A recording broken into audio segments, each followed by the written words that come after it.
Olá a todos e todas que nos acompanham através dos canais da revista Em Comunidade. Esta é a 10ª edição das Raias Poéticas, afluentes ibero-afro-americanos de arte e pensamento, evento apoiado pela Câmara Municipal de Vila Nova de Famalicão e pela Casa das Artes de Famalicão, com os curadores Luiz Serguilha e Marcelo Ariel, interseção das revistas Em Comunidade e Palavra Comum.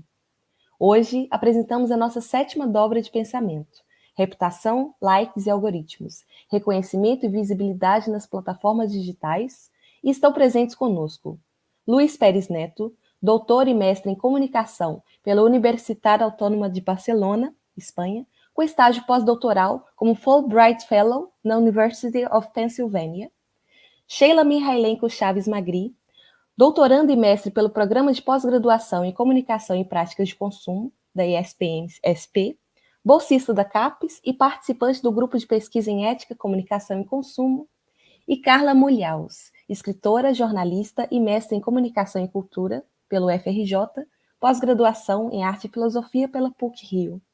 Toda a organização agradece imenso a presença de vocês e passa a palavra, então, a Carla para dar início a essa dobra. Carla, a palavra é sua. Boa noite a todos. Obrigada, Luiz Serguilha, pelo convite. E hoje nós vamos falar sobre uma questão tão importante hoje em dia, né? Nesse mundo que se tornou tão online. E eu queria ler aqui a minha proposta para essa conversa hoje. A minha proposta é partir de 2 pressupostos que parecem básicos quando a gente pensa a internet hoje um pouco mais a fundo. O primeiro é que não há enunciado neutro, né? Para Bakhtin, o filósofo russo Mikhail Bakhtin, que é um autor que a Sheila visita muito nos estudos dela, como ela vai dizer, a complexidade existente na relação social permeia qualquer gênero do discurso, antes mesmo da opção pelo seu uso. Então, a gente está falando aqui da comunicação como construção do mundo ao redor e da compreensão como um ato dialógico. O segundo pressuposto, e aqui vai uma pequena provocação filosófica de Spinoza, é que não se sabe do que pode um corpo. Essa afirmação fala sobre a potência de um corpo livre de estigmas, regras, condutas e demandas sociais. E lembrando que as moralidades hoje, mais do que nunca, obedecem às lógicas do universo do consumo. Dito isso, eu vou dar a voz para a Sheila, que vai fazer uma pequena apresentação, o Luiz também, e em seguida partimos para as perguntas. Sheila. Olá, primeiramente, boa tarde, boa noite também a todos e todas. Gostaria de agradecer ao Luiz Serguilha pelo convite. Estou muito satisfeita de estar nessa mesa também com o Luís Pérez Neto, que é meu orientador lá do PPG-Com da SPM, e assim, e com a Carla, que é jornalista e tem toda essa preparação em comunicação e arte, para a gente tratar de um tema que assim, vamos dizer assim, atravessa todos nós que temos uma reputação e que fazemos julgamento moral da reputação de outras pessoas, né? E como isso acontece no ambiente digital. Eu preparei uma apresentação, eu vou compartilhar com vocês. Já dá para ver? Dá sim, Carla. Vocês estão conseguindo ver? Sheila, desculpa. Tá tudo certinho. Tá tudo certo? Então, peraí que eu tirei do modo apresentação. Bom, vamos lá. Primeiramente, com relação à reputação é um tema que eu já venho estudando academicamente, já tem 4 anos, né, aproximadamente, e na minha vida anterior da academia, no mercado, eu trabalho com reputação corporativa há mais de 20 anos, né. E a reputação, o que é esse raio da reputação que todo mundo fala, né?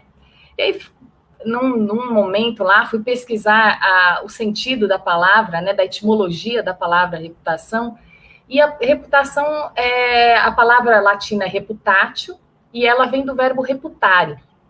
E ela tem 2 coisas, na verdade, 3 elementos que eu acho muito interessante, que valem até hoje para a gente pensar essa questão da reputação. Primeiro é o prefixo re, que indica uma repetição.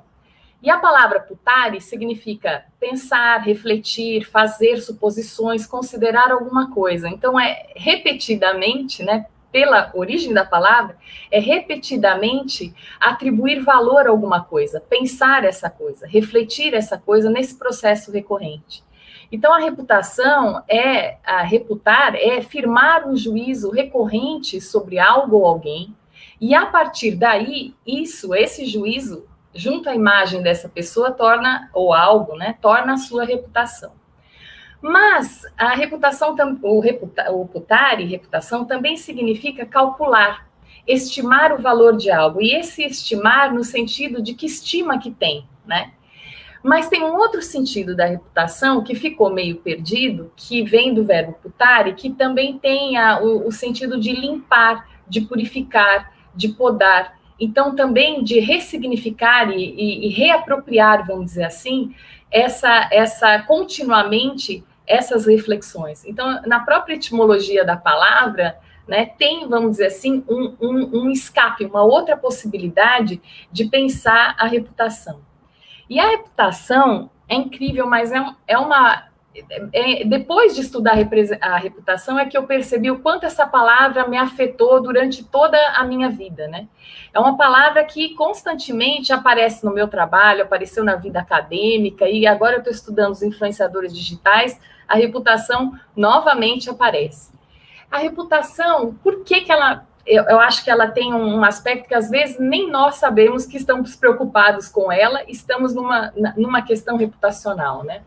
Ela é um juízo moral da conduta que recai sobre o nome ou sobre a imagem de alguém. Ou seja, é a reputação sobre a minha imagem, sobre o meu nome, ou a sua imagem ou o seu nome. Então, acaba virando um julgamento social sobre a imagem sua, né, ou de alguém, que é refletida no mundo social. Então, é bem o princípio da fofoca, né?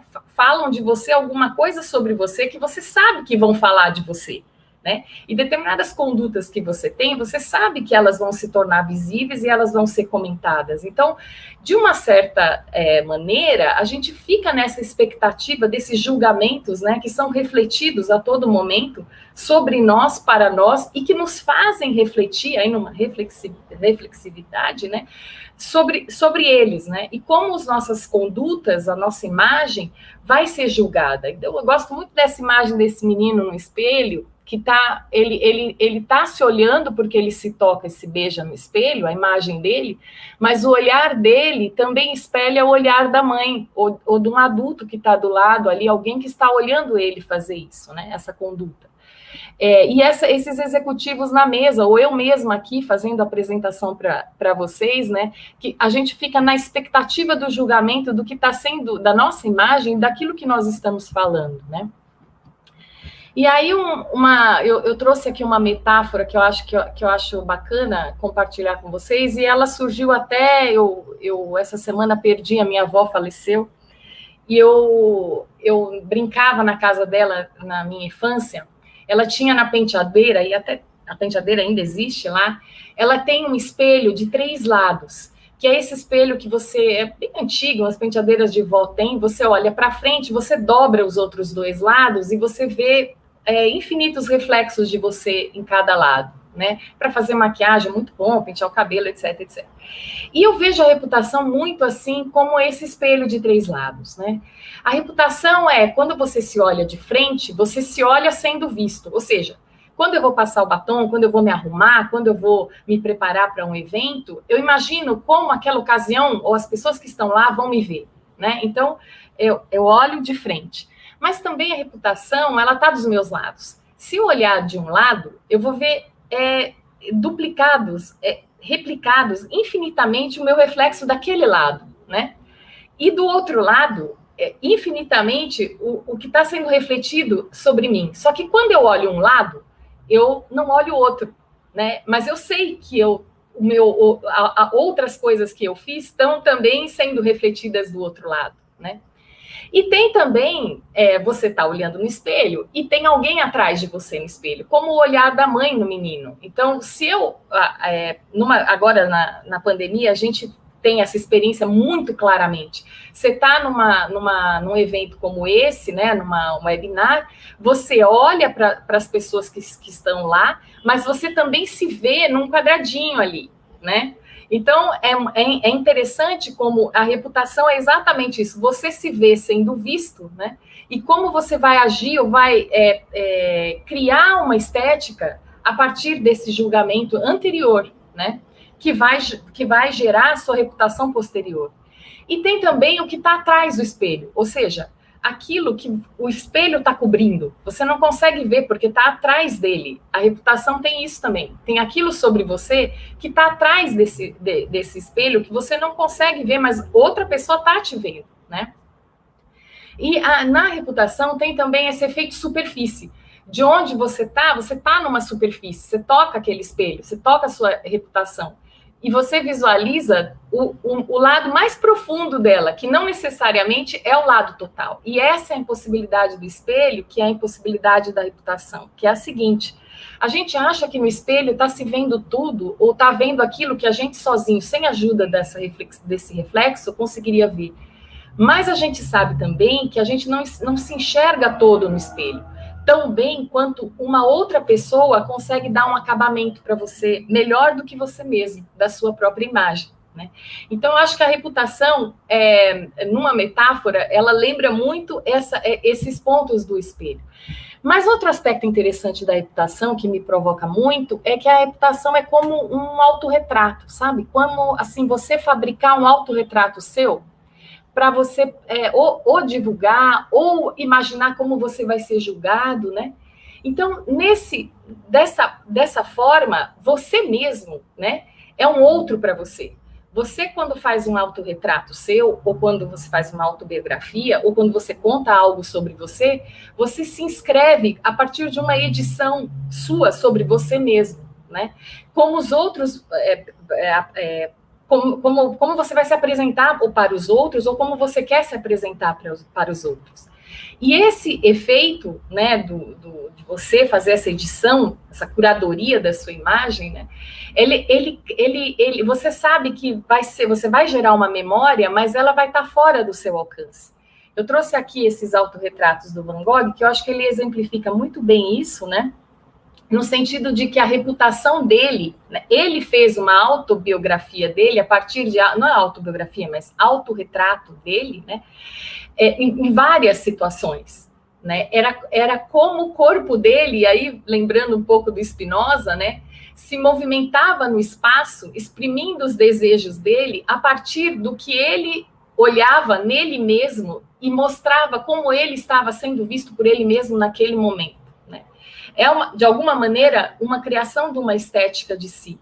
Mas, ao mesmo tempo, o Van Gogh, sabido isso, todo mundo comenta muito, né, que após a morte dele é que ele teve uma reputação de um excelente pintor. Então, veja, em função daquele período, ele foi considerado um ícone, vamos dizer assim, nas artes, na pintura. Mas quando ele era vivo, ele estava na miséria, ele não tinha a mesma reputação. Então, veja, a reputação é algo que se resgata para além da vida e totalmente fora do alcance. E nós sabemos disso, né? Por isso é que surge um outro aspecto da reputação que está muito ligado a essa nossa necessidade de controle, né? E como a reputação, a gente falou, trata-se do julgamento moral, dos juízos de valor que se faz da nossa conduta, da nossa imagem, essa necessidade de controle faz com que a gente queira ser coerente, que a gente firme uma reputação, firme um caráter, né? Então, eu sou dessa forma, e essa rigidez, a gente sabe que ela não é possível, né? Então, todo esse aspecto da moral, às vezes ela cristaliza e ela precisa ser revisitada, até por questões novas que surgem, né? Que é aí a questão da ética vindo para dizer, olha, será que não temos que estabelecer outras morais? E o Nietzsche fazia muito essa crítica, né? Ele pergunta lá no Além, para além do bem e do mal, né? Além do bem e do mal, quem não se sacrificou alguma vez pela própria reputação? Ele fala dessa reputação firmada e que isso está muito alinhado com aquele comportamento de rebanho também, né? E que esse julgamento moral, ele está também dizendo que o próprio julgamento em si é instável, né? Então, essa questão de você se colocar numa rigidez também, e a sua imagem tem que permanecer daquela forma, apenas daquele jeito, essa promessa, até que ponto ela também não cristaliza valores, né? E reputação também está muito ligada a aplauso, né? Os juízos de valor sobre a conduta, eles buscam uma certa aceitação social. Até Hume já dizia isso, né? O próprio sentido moral da conduta já é constituído socialmente, né? Então, a reputação, ela é um construto, é uma construção social. E por isso, até Durkheim já estudou muito essa questão, a gente estudou do fato social, a reputação, ela é um fato social. Então, nós reputamos e somos reputados porque convivemos e somos afetados uns pelos outros, né? Nossa imagem, os nossos encontros com os outros, né? Basta você encontrar uma pessoa uma vez, conhecê-la, que você já vai se programar para esse encontro, para esse julgamento. Quem que não já ouviu? A primeira impressão é a que fica, né? Então, tem uma série de questões aí ligadas à reputação, aliás, quase todas, né, como até a Carla colocou no começo, que são construídas socialmente. Essa questão, né, de precisamos conviver, nós vamos conviver uns com os outros, né? Então, o olhar do outro sobre nós e como nós nos vemos sendo vistos pelo outro, esse caráter do julgamento, do juízo, fatalmente vai acontecer, né? Então, a reputação surge também a partir daí. Outro tensionamento interessante da reputação é com relação à história. Assim, eu brinco muito que, com relação ao indivíduo, é a reputação. Com relação a todos juntos, nós, coletivamente, é a história, né? E outro ponto é que vai ter um julgamento moral da nossa conduta em conjunto num período de tempo, né? Alguém já diz, eles medievais faziam assim, assim, assado, né? Então, reputam também condutas coletivas. Então, assim, no futuro, qual será o julgamento moral da nossa conduta enquanto brasileiros ou não, né? Na verdade, é um problema de vários países, ou, enfim, nós estamos aqui num evento que também é multinações, né? Qual vai ser essa avaliação no futuro da nossa conduta coletiva, né? O juízo moral na pandemia, né? E quando a gente fala juízo moral, o que nós estamos falando? Nós estamos falando daquele juízo mesmo, é bom, é ruim, é certo, é errado, é o bem, é o mal, fomos livres, não fomos livres, estamos em igualdade, não há igualdade, a justiça, né? Todas essas questões que estão ligadas aos juízos morais. 2 livros bem bacanas, fazendo um parênteses aí, para quem quiser se aprofundar em reputação, o livro Reputação, também é novo, de 2019, do professor Luiz Pérez Neto e do Clóvis de Barros Filho, que eu super recomendo, uma linguagem bem simples, mas com temas extremamente pertinentes, né, que tocam a reputação em vários pontos muito interessantes, e esse livro Reputation, da Glória Uride também, que é uma pesquisadora, socióloga, que traz uma visão, de 2018 também, bem interessante sobre reputação. Aí, entrando aqui no nosso tema, né, eu quis focar nessa apresentação a reputação no digital. Então, fiz vários tensionamentos aqui, alguns desdobramentos nessa dobra de hoje, para a gente poder discutir mais, aí o Luiz aprofundar, e depois a Carla e vocês fazerem perguntas. Mas vamos lá, vamos agarrar a reputação no digital a partir do Bakhtin, que é um pensador que eu gosto muito de trabalhar, né?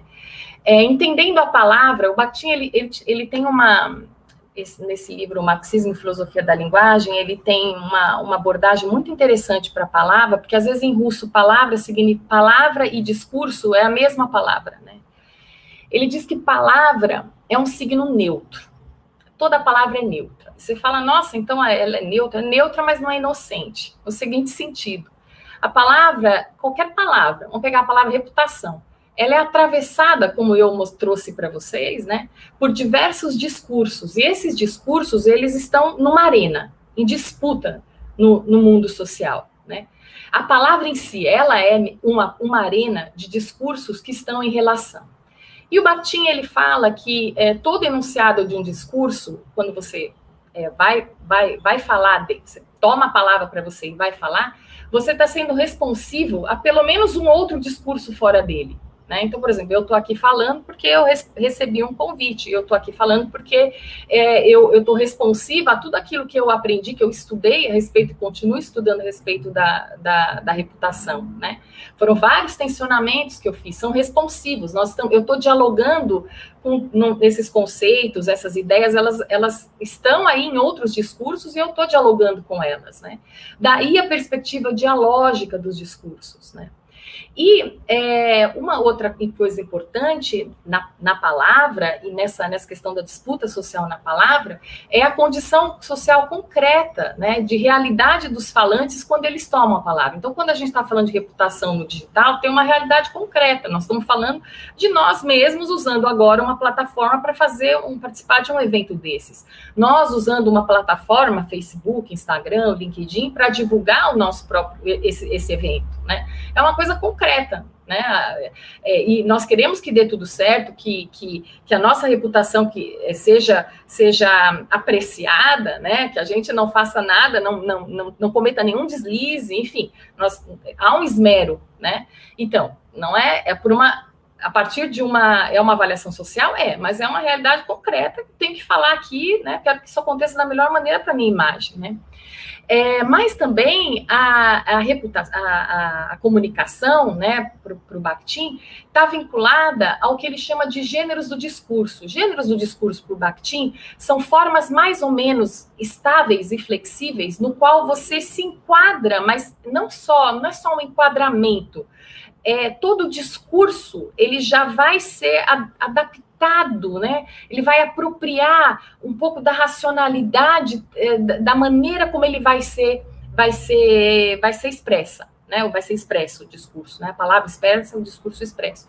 Por exemplo, se eu vou falar sobre esse mesmo tema, reputação do digital, no WhatsApp, eu vou falar diferente. Talvez eu mandasse um áudio bem curtinho. Se eu fosse falar numa mesa de bar, seria de uma outra maneira. Se eu vou fazer uma apresentação para um grupo como esse, eu me preocupei com PowerPoint, escolhi essa forma de plataforma, né, para poder apresentar. Então, se eu estivesse escrevendo um artigo acadêmico, seria a BNT, seria outra maneira. Então, a gente adapta, né, mas apropriando elementos dessa forma. E aí é sobre os sentidos em disputa da palavra reputação, inserida nesse discurso digital, sobre o digital, é que eu trouxe 9, vamos assim, provocações, né, desdobramentos sobre a reputação, para começar aí, jogar uma bola para a gente falar, né, mais para frente.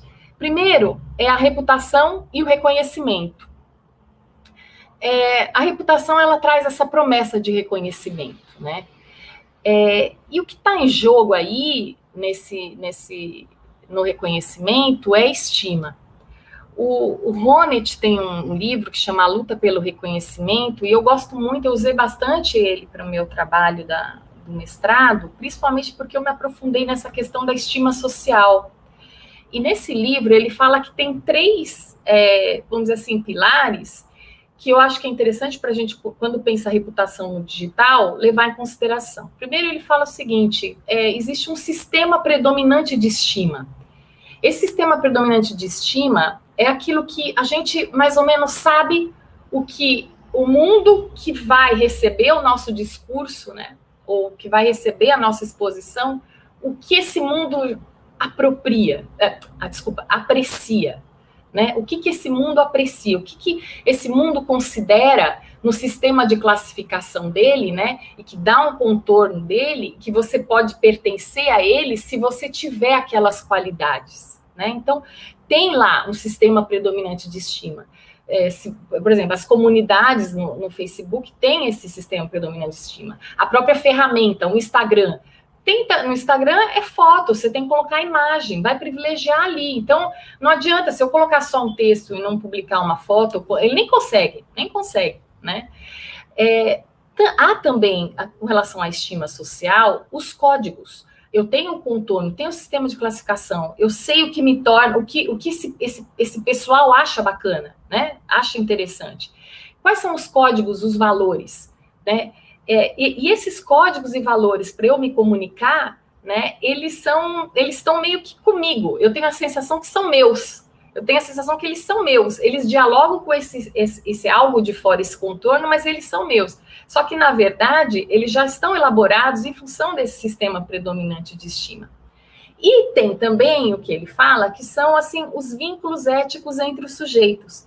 Que é, assim, qual o sentido de tudo isso? Que seria o sistema de significação. Então, veja, eu estou inserido num mundo onde eu quero ser bem visto, bem quisto, eu entendo mais ou menos o que eles gostam, eu sei como dizer, valores, né? Quais são os códigos, o que eu preciso dizer para que eles gostem, e ao mesmo tempo isso tem que fazer sentido para mim, e tem que fazer sentido para eles. O que dá sentido para mim e dá sentido para ele é o que a gente fala das intersubjetividades, que são os vínculos éticos entre os sujeitos. Então, por exemplo, no digital, nós estamos aí no capitalismo neoliberal, onde o individualismo é muito importante, né? Então, o individualismo ético é um dos, vamos dizer assim, uma das éticas, assim como o utilitarismo, que estão ali permeando esses discursos. Então, eu não vou publicar nada que seja inútil, por exemplo. Tem que ter uma utilidade para alguém. Sou eu que publico a plataforma, é a minha foto. Então, já está numa, vamos dizer assim, formatado, né? Todos querem ver eu, né? Lá no meu Facebook. Né? Eu posso até colocar a foto do meu filho, da minha filha, posso colocar do meu animal de estimação, mas tá a foto dele lá, mas é como eu o vejo, é como eu, né? Tem essa coisa do individualismo. Um outro ponto que é interessante a gente observar na reputação digital é quando ela é um fenômeno discursivo. É você falar de você mesmo. Nossa, o digital é ótimo para isso, as redes sociais, né? Todas elas. A maior parte do que a gente vê lá de produção de conteúdo sou eu falando de mim mesmo. Mas é interessante porque ela tem uma estratégia que é muito peculiar. E eu estudei isso na minha pesquisa, na minha dissertação do mestrado, que é esse fenômeno discursivo reputacional, né? E ele tende a ser conduzido de maneira a você criar um capital discursivo, a você, sem dizer assim, o que eu digo é importante, mas você faz com que você gera um efeito para que o outro ache que da forma como você disse, aquilo que você disse fez você mesmo importante e relevante, digno de ser reconhecido. É uma prática discursiva de autovalorização da imagem, e ela é focada na autorrealização e na autoestima, aí, muito alto, né? A gente percebe individualismo aí, muito alto, né? É uma autopromoção, mas não é uma autopromoção assim, como que eu posso dizer, de forma a soar arrogante ou snob. Ela é uma autopromoção cuja medida está no julgamento do outro. Então, assim, eu não vou chegar lá e dizer, olha como eu sou boa, gente. Eu vou dar todas, eu mesma dizer, eu sou boa, eu sou maravilhosa, eu sou honesta. Eu não vou fazer essa autopromoção, não é dessa forma. Eu crio um discurso de forma que você ache que eu sou boa, que eu sou maravilhosa, que eu... Entende? Então, essa é a artimanha que tem aí, a estratégia que tem nesse fenômeno discursivo da reputação nas redes digitais, né? E uma das características, são várias, no meu livro, depois, no Porta-Voz do Capital, vocês podem ver, mas uma que eu acho muito interessante, e tem demais, é a autoapresentação positiva e a outra apresentação negativa, que é típico de discursos de poder. Por exemplo, eu digo assim, olha, a maior parte das pessoas tem autoestima baixa, então é preciso que você exerça um trabalho de autoconhecimento para depois você poder divulgar, quer dizer, eu coloco o outro como um problema e eu estou dizendo assim que eu tenho a solução para os seus problemas. Você vê que muito do discurso dos influenciadores digitais, né, trabalhar a dor, né, a dor e os problemas dos outros, oferecendo-se a si mesmo, ou seja, o seu próprio discurso como uma solução. Outra questão muito, assim, importante que a gente tem que levar em consideração quando vê a reputação no contexto do digital são as políticas, né, os regimes de visibilidade e invisibilidade, né? E eu acho que quando você fala de reputação no digital, é isso que nós estamos falando da exposição, né? E essa visibilidade, a gente faz juízos de valor, mas é muito interessante porque, sobretudo no digital, esses juízos de valor, eles são estéticos, né? Eles são estéticos, é muito ligado à imagem. A plataforma faz isso, mas acho que nós também somos assim, né? E aí, eu trouxe várias perguntas, não tenho todas as respostas, mas para a gente pensar, quais são os critérios de visibilidade no digital para você falar de você, quando você se expõe lá, que isso vai se tornar parte da sua imagem, que isso vai gerar um julgamento sobre a sua imagem? Que critérios são esses, né? Quem decide o que deve ser visto? Qual é a legitimidade do que é reputado e do reputável? Onde você encontra o que deve ser visto? Como são esses circuitos de consagração, né? Aonde que você encontra os prêmios, a valorização, etc. Quem que julga as imagens? Qual a forma de se apresentar e qual é a forma de olhar o que é visível? Porque isso eu acho muito interessante. Você tem desde uma Linda Quebrada, né, nas plataformas, até um Jeff Bezos. Qual é a forma que você olha isso que está visível? Que visíveis que chegam para você, né? O que ou quem se apaga. Em determinadas comunidades, em determinadas bolhas, né, que eles falam, visibilidades são apagadas, né? O que fica obliterado, e propositadamente, vamos dizer assim, né? E como você adquire ou consome visibilidades no digital? E quem não é visto, não é reputado? Será? Ou só porque você que não viu é que você acha que não tem reputação? Então, de que ponto de vista você olha o que é reputável dentro das redes, né?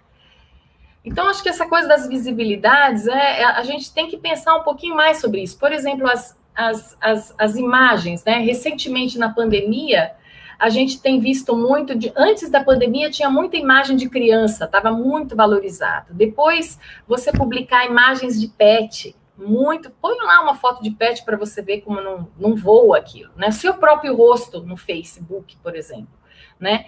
E a imagem de tomar vacina. Hoje tomei segunda dose da vacina, eu postei, pus lá e coloquei o cartão. Aquilo tem uma estética, a estética do cartão ou da injeção, né? Isso ali, eu estou dizendo alguma coisa, as pessoas vão dar likes para aquilo e elas vão entender que eu fui vacinada, que bom, há uma solidariedade, há um sentido moral sobre isso, isso vai ter likes, e eu vou saber que as pessoas vão gostar de que eu ponha isso, então eu vou colocar lá, eu vou expor isso. E outros vão dizer assim, não, mas eu não quero me expor, eu não vou expor. Não expor não significa que você não pensou na reputação, porque você pensou e você não colocou. Né? Você não divulgou, você não publicou, mas você pensou, né? E aí vamos para um outro ponto, que é a reputação e o show dos likes, né? As redes digitais, elas se tornam um ambiente propício para você se tornar reconhecível, né? Ela vira um palco, né? E é o que a Paula Sibilia fala, né, nesse conceito do show do eu, que eu acho muito interessante, é quando as intimidades também são expostas, né? Então, e a vida uma edição da vida privada, né? E você vê esse movimento dos outros, né? Você acaba também querendo se expor, né? E você vendo que os outros expõem também, você silencia, né? Como a Newman tem, uma outra pensadora, socióloga, que tem um conceito que chama espiral do silêncio, que eu acho muito bacana, né? Aquilo que cala em você quando os outros falam, né? E as redes se tornam o quê? Circuitos de consagração de celebridades, mas também das pessoas comuns. Ela tem esse apelo, né? De se tornar um espaço de influência, até para os comuns, como os influenciadores digitais, principalmente aqueles que eles falam raiz, né? Que cresceram no digital, não as celebridades que se apropriam da ferramenta do digital, mas aqueles que cresceram a partir do digital para sanar as dores, as carências, se tornarem soluções para as pessoas, né? E isso tá ligado com like, porque eles dizem o seguinte: se você fizer isso, né, se você ajudar os outros a partir do conteúdo que você cria, você se torna lá relevante, você vai ter seguidores, você vai ter visualizações, né? Então, isso é um discurso que está lá. Outra coisa que acontece com os likes é a gestão da sua imagem. Você mesmo acaba fazendo um trabalho de curadoria humana para a obtenção de likes e visualizações, né? Então, você trabalha, o que agora eu fiz um estudo recente, entrevistei 5 influenciadoras sobre marca pessoal, né? E uma coisa muito interessante que elas dizem, defendem, assim, essa coisa da autenticidade. Quando eu estou lá, eu sou autêntica, sou eu mesmo. É claro que tem recortes, não é todo eu, mas sou eu que estou lá, né? E eu estou lá para refletir o meu propósito de vida, né? E a gente, se pensar bem, cada vez que nós fazemos uma postagem, a gente pensa nisso: estou sendo autêntico, estou refletindo um propósito, estou contra alguma coisa, estou a favor de alguma coisa, né? E também nesse cenário dos likes, é muito interessante que, inclusive, as entrevistadas, as minhas entrevistadas falaram, esse apelo afetivo também. Existe uma necessidade de mobilizar afeto. Elas dizem: a sua marca, o que você deixa nos outros, é o que os outros sentem a respeito de você. E a gente percebe, então, que os likes que têm um apelo de um certo sentimentalismo, eles conseguem subir muito, muito mais rápido na plataforma. Subir significa receber mais, o próprio algoritmo vai jogando ele para um número maior de pessoas, né? E aí eu estava pensando também que um ponto interessante da reputação e dos likes é lidar com o nosso desaparecimento constante, porque, veja, você fez um post lá, 500 visualizações, você ficou likes, você ficou super feliz da vida. Amanhã, esse post já vai ganhar 2, você tem que criar outro, né? Então, assim, o like, ele gera uma certa... Você tem que encarar com o seu desaparecimento. Você também desaparece, né? Um post que você fez lá, viralizou 3 anos depois, né? Já não... Então, tem essa necessidade de você dar continuidade a isso. E tem o outro lado da moeda da reputação digital também, né? Que o Bakhtin gosta de falar, que ele fala do Jano, né? Que é uma estátua que tudo tem as duas faces, né? Qual que é o outro lado aqui? Qual é o Jano aqui da reputação digital? O medo da exposição e de uma má conduta, de um erro, de um deslize, né? A gente vê o cancelamento, depois não sei se o Luiz vai falar um pouquinho mais sobre isso, o escândalo, né? A reputação do fracasso, deu errado, o outro falou de você, marcou você numa coisa que você não queria, né? O silenciamento por medo de exposição, ou seja, eu não vou aparecer, então todo mundo aparece lá, menos eu, só que eu apareço na foto de todo mundo, mesmo não estando marcado, né? Você não está marcado, você não tem Facebook, você está fora das redes, mas você está lá, mesmo fora do teu controle, né? O medo da invisibilidade, né, e da falta de reconhecimento. Os lovers, né, os que vão amar o que você faz, e os haters, que vão odiar aquilo que você faz, né? O que está muito agora, esses especialistas de marca pessoal estão falando demais, é o sincericídio, que eles dizem assim, é o suicídio por sinceridade. Você diz demais aquilo que você pensa, né, motiva demais, e isso acaba caindo mal para a sua reputação, né? Ou você também é sem noção, você acha que está abafando, fazendo um comentário maravilhoso, e isso acaba com a sua reputação, mas porque você foi sincero com alguma coisa, né? Então, é um termo que está surgindo. E o assassinato de caráter. Isso é uma coisa muito interessante. É quando você não fez nada errado, você não teve um deslize, você não fez um sincericídio, você tem uma exposição maravilhosa, mas alguém te assassina. Alguém constrói sobre você. É a fofoca tornada visível. Só que é aquela fofoca maliciosa, aquela que você realmente não teve. É a mentira, né? Então, o que a gente chama de assassinato de caráter. Aí, outro ponto que eu trouxe para vocês, para a gente debater, são as lógicas algorítmicas desse capital digital. E isso eu acho muito legal. Se você olhar nas redes, né, a maior parte das redes da plataforma, elas trabalham com essa lógica. Presta atenção. É a da busca e a da entrega, né? Então, por exemplo, vai no Google buscar. Você vai no Facebook, você quer saber quanto o seu conteúdo entregou. Então, você busca, no contexto da reputação, dados, né? Você vai olhar o que os outros falam, você busca reconhecimento, você busca visibilidade, você busca comunicar uma ideia, uma causa, um evento, você busca seguidores, conexões, relacionamentos, likes, engajamento, uma monetização, seja da plataforma, ou seja de serviços que você pode conseguir através de palestras, ou enfim, se você é uma empresa, da sua empresa, né? E você busca interesse das pessoas, você quer que as pessoas estejam interessadas naquilo que você está falando, né? Você busca consumir conteúdos, produtos e serviços. Mas quando você também, para você, é um jogo, você tem que dar e receber, senão, né? Você tem que entregar dados, você tem que fazer uma curadoria de imagem e texto, você tem que pensar o que fica bem, o que não fica bem, vou postar isso, não vou postar isso, ou criar um hábito de postagem, mas mesmo assim você fez uma curadoria, né? Você tem que produzir essa imagem, produzir o texto, você tem que escrever, copiar, colar, recortar, né? E você tem uma rotina de publicação. Isso requer um planejamento, mesmo que espontâneo, né? Você também interage, você faz parte de você interagir com o público lá do seu feed, né? E isso você acaba entregando atenção, você acaba entregando tempo e você acaba entregando comportamento de consumo. Consumo não só de produtos, de mercadorias, etc., mas consumo de conteúdos, comportamento de consumo de discursos, né? De discursos morais, que é o que a gente está falando aqui. Isso faz parte, né, vamos dizer assim, está inserido, como diria o Bakhtin, numa ideologia, né, e eu diria mais, eu coloquei aqui, ideologias na reputação digital.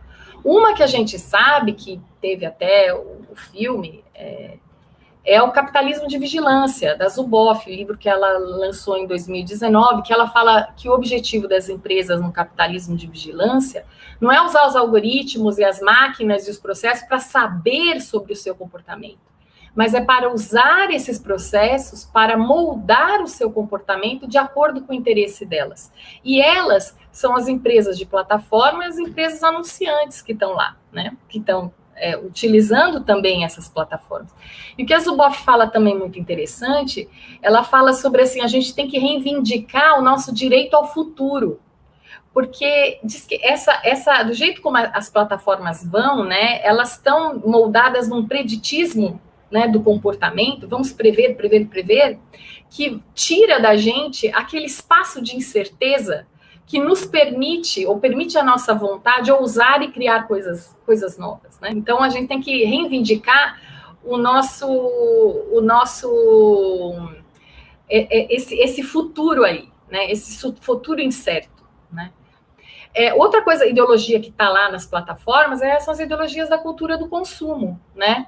E todas elas, não só de promoção de produtos e consumo de mercadoria, mas do consumo simbólico também, né? O consumo visto numa outra perspectiva, para além do consumismo, né? Também está lá nas ideologias o capitalismo de plataformas, que o Luiz pode falar mais sobre isso, a datificação, a questão do empreendedorismo, né? A precarização do trabalho. Veja, ali naquela lógica da entrega e da busca, outro produz aquilo que eu vou buscar e eu produzo o que o outro vai buscar. Então, ela é uma dinâmica que se fecha ali, só que eu e o outro estamos trabalhando para as plataformas, né? Tem muito da racionalidade neoliberal,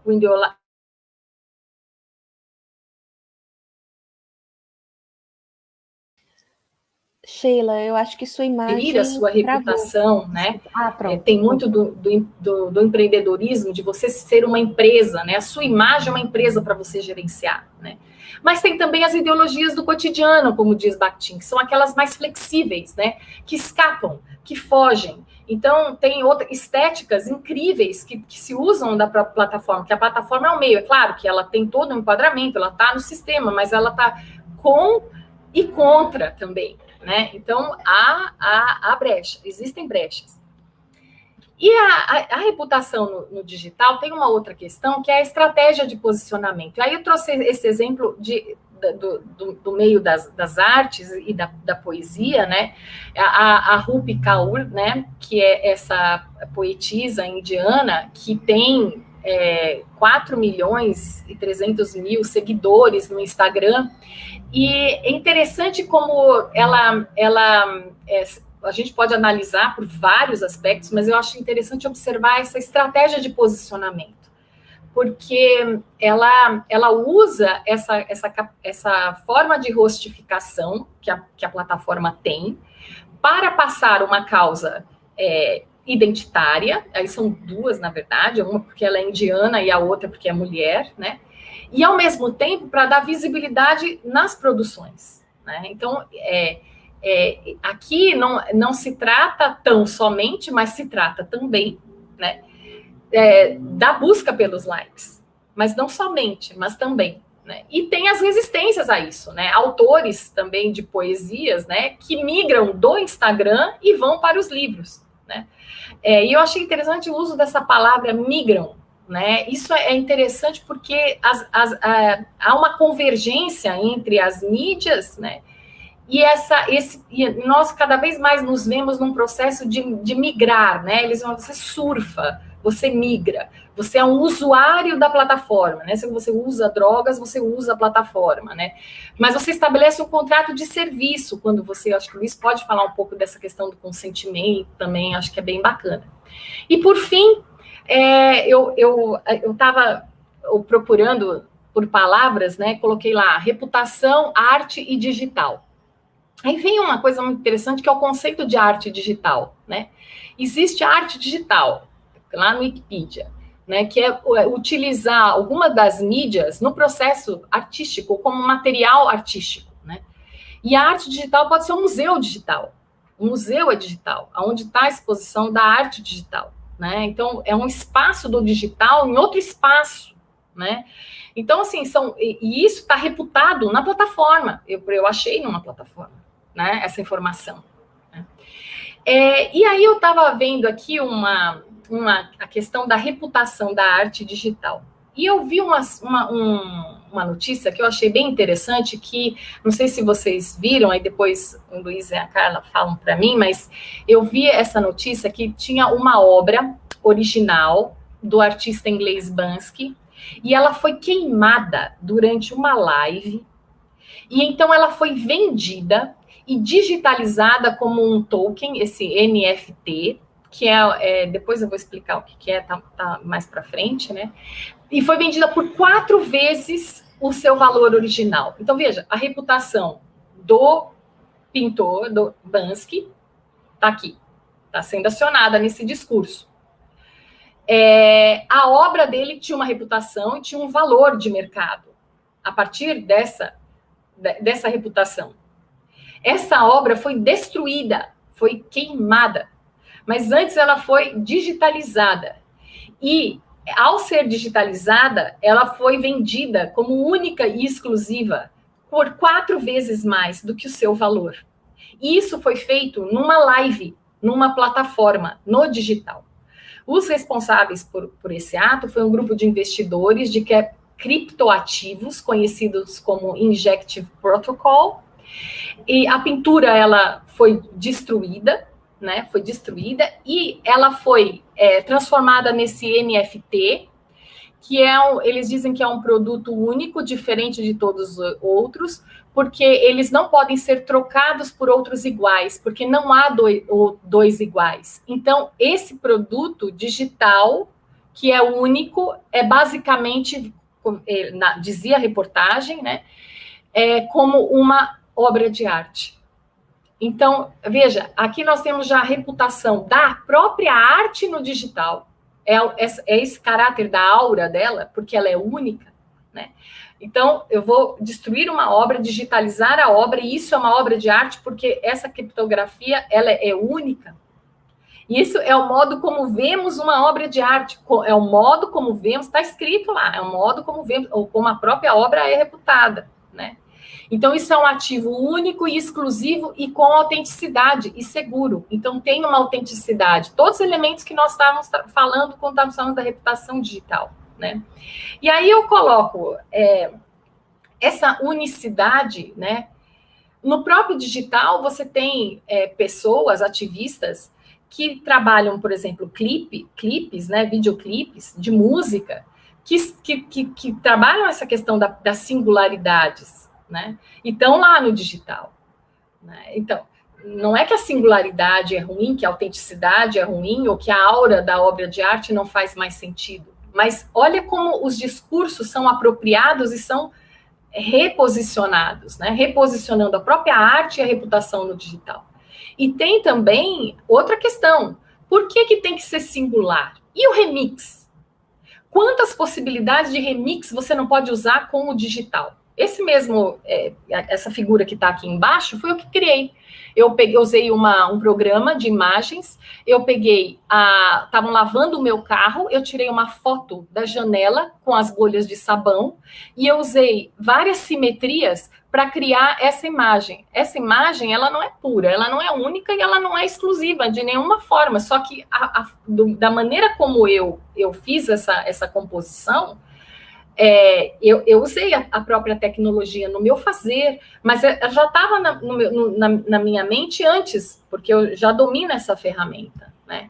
Então, eu acho que são esses pontos que eu trouxe. Não sei se eu me excedi muito. Obrigada, Sheila.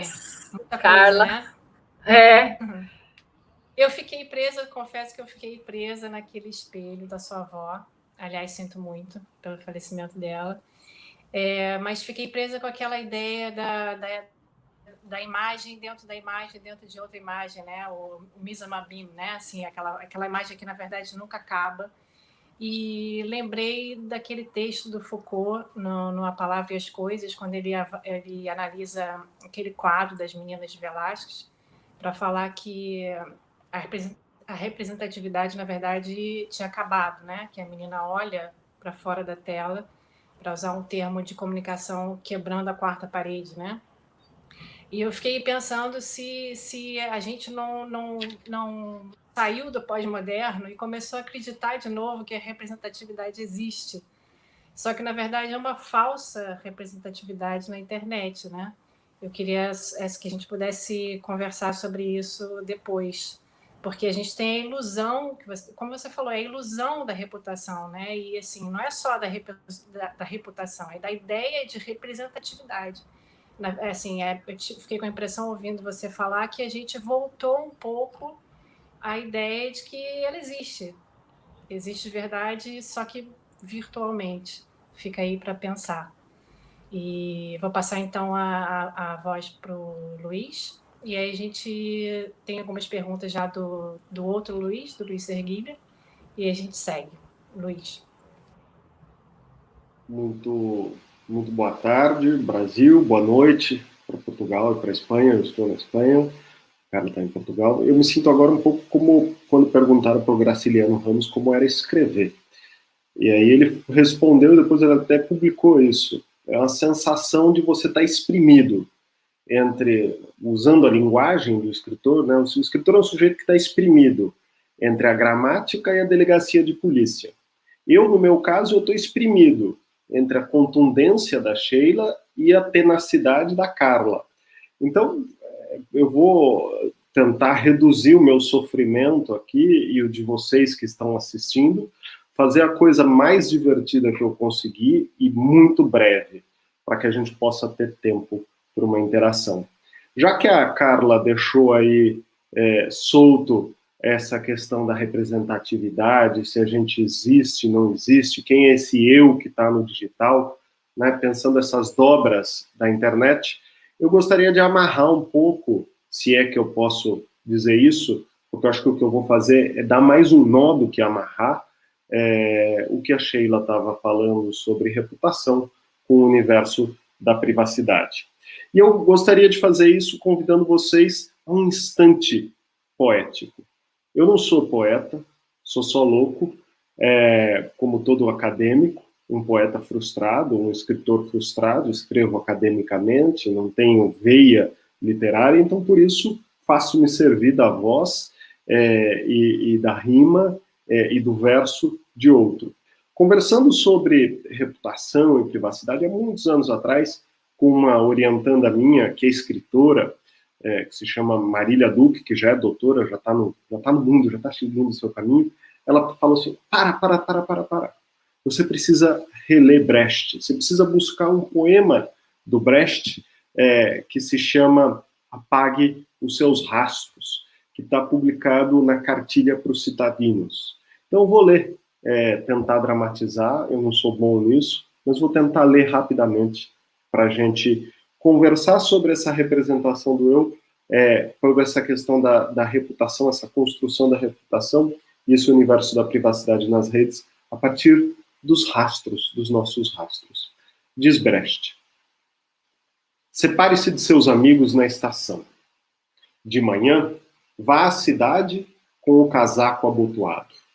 Procure alojamento e quando o seu camarada bater, não abra a porta, mas sim apague os rastros. Se encontrar seus pais na cidade de Hamburgo ou em outro lugar, passe por eles como um estranho. Vire na esquina, não os reconheça. Abaixe o rosto, o chapéu que eles lhe deram. Não mostre o seu rosto, mas sim apague os rastros. Coma a carne que está aí. Não poupe. Entre em qualquer casa quando chover. Sente em qualquer cadeira. Mas não permaneça sentado. E não se esqueça seu chapéu. Estou lhe dizendo, apague os rastros. O que você disser, não diga duas vezes. Encontrando o seu pensamento em outra pessoa, negue-o. Quem não escreveu sua assinatura? Quem não deixou retrato? Quem não estava presente? Quem nada falou? Como poderão apanhá-lo? Apague os rastros. Cuide, quando pensar em morrer, para que não haja sepultura, revelando onde jaz, com uma clara inscrição a lhe denunciar, e o ano de sua morte a lhe entregar. Mais uma vez, apague os rastros. Assim me foi ensinado. Acho que esse poema, ainda que breve, traz bastante desse universo da reputação e permite a gente pensar a questão da privacidade nesse mundo algorítmico de Big Data e um monte de parafernálias. Um caso concreto me chama muito a atenção e acho que é interessante para a gente pensar nessas dobras. Alguns anos atrás, uma cadeia de supermercado, hipermercado, uma casa... eu sou do tempo do mapping, perdoe-me, denunciei a minha idade. Não sei o que seria o equivalente ao mapping hoje em dia no Brasil, mas enfim, para os mais jovens, os meus alunos, eu falo Amazon, mas não é, né? Mas enfim, uma casa de departamento, uma loja de departamento muito conhecida nos Estados Unidos e Canadá, chamada Target, foi a primeira a começar a utilização de Big Data. Isso muito antes dessa moda, ou se a gente possa chamar já de tendência consolidada do universo do consumo, de utilizar os rastros para a construção de perfis para o consumo. O Target começou a pensar que dentro do universo do uso do cartão de fidelidade existiam rastros que poderiam dar pistas interessantes. Rastros não necessariamente lógicos. Rastros que escapam à racionalidade matemática da modernidade, mas que entram em cheio a essa nova racionalidade das correlações, sem necessária lógica. O Big Data nada mais é do que você buscar correlações ou padrões de correlação entre grandes universidades sem aparência, sem aparente relação entre uma coisa e outra. O Target, por exemplo, descobriu, antes mesmo de todo esse universo digital, que as consumidoras mulheres que utilizavam um creme corporal, body lotion, de uma marca, coloquemos a marca Alpha, para não citar a marca, quando passavam a utilizar o mesmo creme da marca Alpha sem perfume, estavam grávidas. Logo, teriam interesse em promoções de itens para bebês, itens para gestação, roupas para gestante, puerpério, etc, etc. Que fizeram, no antigo marketing, mandavam um catálogo de ofertas, cupons de descontos para casa dessas mulheres, pelo simples fato delas terem mudado o consumo de um creme corporal, sem elas terem falado que estavam grávidas nem nada. Ora, isso funcionou muito bem e aumentou em cerca de 20% a venda de produtos para bebês e gestantes nessa cadeia de Target. Até que eles tiveram um problema.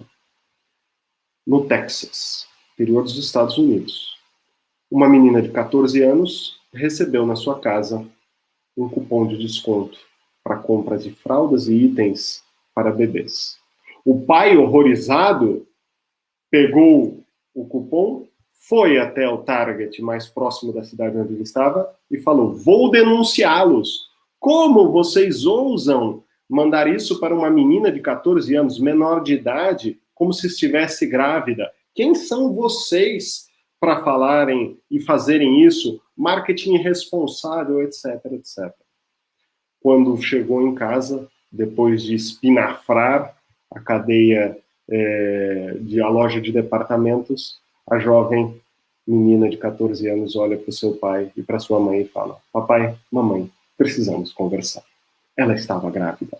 E uma cadeia de uma loja de departamentos soube antes, pela utilização dos rastros de consumo, que ela estava grávida antes mesmo da sua família. É enigmático e, ao mesmo tempo, é esclarecedor, é contraditório. É o signo da nossa relação com as redes atualmente. Apagamos os rastros porque não queremos que, a partir dos rastros, descubram coisas, certas coisas sobre nós. Ao mesmo tempo, semeamos continuamente rastros, porque queremos que nos encontrem pelos nossos próprios rastros. Essa ambiguidade nos faz questionar o que é a privacidade e o que é a reputação nesse universo das plataformas. Obviamente, tem sempre aquele pensador ou autor apocalíptico que diz: acabou a privacidade. Não existe mais privacidade no universo digital. A essas pessoas que falarem isso, eu convido que me mandem todas as suas senhas de e-mail, senhas bancárias, etc, etc. Já que não tem privacidade, você não terá nenhum contratempo em me deixar as suas senhas para que eu dê uma espiadela na sua conta bancária ou na sua conta de e-mails. Isso talvez seja um discurso de uma certa geração. A geração, eu não gosto dessas classificações geracionais. Então, falemos de pesquisas que colocam jovens dentro de uma categoria um pouco mais ampla, e não por geração Z, Y, millennial, não millennial, etc, etc. Uma pesquisa do Digital Report de 2021 atesta que os jovens de menos de 25 anos de idade estariam mais com medo de deixar o seu telefone celular para o seu namorado ou namorada do que, por exemplo, dar qualquer outra informação de cunho pessoal que, na modernidade, entendia-se como informação de cunho pessoal. Por quê? Os nossos dispositivos móveis, hoje, dizem muito mais sobre a nossa intimidade do que aquilo que, na modernidade, estabeleceu-se como a esfera do íntimo. Não quer dizer que o íntimo tenha desaparecido. Não quer dizer que a privacidade tenha desaparecido. O que quer dizer é que estão em transformação. Uma transformação que, na modernidade, se demarcou uma fronteira muito clara entre a vida privada e a vida pública, entre a vida doméstica entre a vida pública. Isso já não mais corresponde aos nossos rastros, às nossas performances nesse universo. Muito provavelmente aqui teremos pouquíssimas pessoas atentas a esse meu discurso. Talvez daqui a alguns anos, quando a Sheila for nomeada ministra das Comunicações de algum governo vindouro, quando voltemos a ter um governo no Brasil, alguém rastreará a vida dela e encontrará essas raias e esses rastros. Ou não. Ou quedaremos perdidos na imensidão do oceano da internet. Não importa. Estamos aqui para construir conhecimento. Eu paro por aqui e deixo algumas provocações para ir depois atando esse nó sobre os rastros e sobre a privacidade. Obrigada, Luiz. Tanta coisa para falar, né? Dava para ficar uma semana falando sobre tudo isso. Eu queria já passar para uma pergunta do Serguilha, que é a seguinte: o que é o ser do contemporâneo perante a ditadura algorítmica numérica, onde o espaço é infinitamente aberto, mas sem fora, isto é, imagens não signos, relembrando os filósofos José Gil, Hart e Negri? Qualquer um dos dois pode escolher responder. Eu respondo rápido. Eu não tenho a menor noção do que é o ser, nem no contemporâneo, nem antes do contemporâneo, nem no pós, nem no moderno. Eu diria que o ser é essa incompletude em construção, né? Não sei, talvez a Sheila, que tem uma construção e uma habilidade mais da linguagem, possa locupletar essa resposta, porque também tem o outro, eu acho que é uma pergunta que eu não me sinto capacitado para responder, já que eu não tenho muita certeza no que é o ser. Eu diria talvez que seja mais fácil dizer o que não somos, ou o que estamos deixando de ser, do que definir aquilo que somos. Ou como a Sheila mesmo apontou, né, pensar o futuro. Eu acho que o que é o ser é você refletir sobre o seu existir, né, nesse contemporâneo. Mas eu acho que é evidente que existem esses discursos representacionais, né, que fazem um enquadramento para que você seja dessa ou dessa outra maneira, né? E nesse sentido, eu acho que aí eu concordo um pouco com a Zuboff, né, que a gente precisa, mais do que nunca, dessa incerteza, desse intervalo entre o presente e a possibilidade da nossa vontade de projetar algo que ainda não foi previsto, né? Que é o que justamente dificulta para o Luiz essa caracterização do ser, né? Porque é um processo, né? É um processo. Eu acho também que esses tensionamentos em cima da reputação e da imagem, nós somos muito cobrados, né? Para ter justamente essa resposta, né? Do que você qual é o seu propósito, para o que você veio no mundo. A sua vida só faz sentido se você souber o sentido da sua vida e se você passar esse sentido da sua vida, né? E nós da comunicação estudamos isso profundamente, nós três, que você pode até ter uma responsabilidade para você gerar um efeito de sentido, mas o sentido, nada tem sentido em si, né? O sentido, como o Luiz falou, está mergulhado nessa alteridade. Agora, eu acho que, aproveitando a pergunta do Serguilha, eu acho que, mais do que essa reflexão sobre o ser do contemporâneo, a minha preocupação, assim, eu estou muito preocupada, com os laços afetivos coletivos, sabe? Eu acho que é o que o Luiz fala no Éticas em Rede, que é um livro fantástico, que tem um capítulo dele, fala sobre o bem comum, né? E até que ponto, quando a gente vai pensar nessa reputação, né, a gente está elaborando, ou se elaborando, a partir do que o Bakhtin fala de uma atividade mental do nós, né? E estamos olhando nessas plataformas o que nos afeta a todos, né? Não eu para muitos outros, mas o que nos afeta a todos, né? Eu vejo que isso seria muito importante nessa reflexão de ser, né? Não ser enquanto ente, mas de existir, né? nesse ambiente aí, né? Porque dizem os discursos que se você não está no digital, você não existe.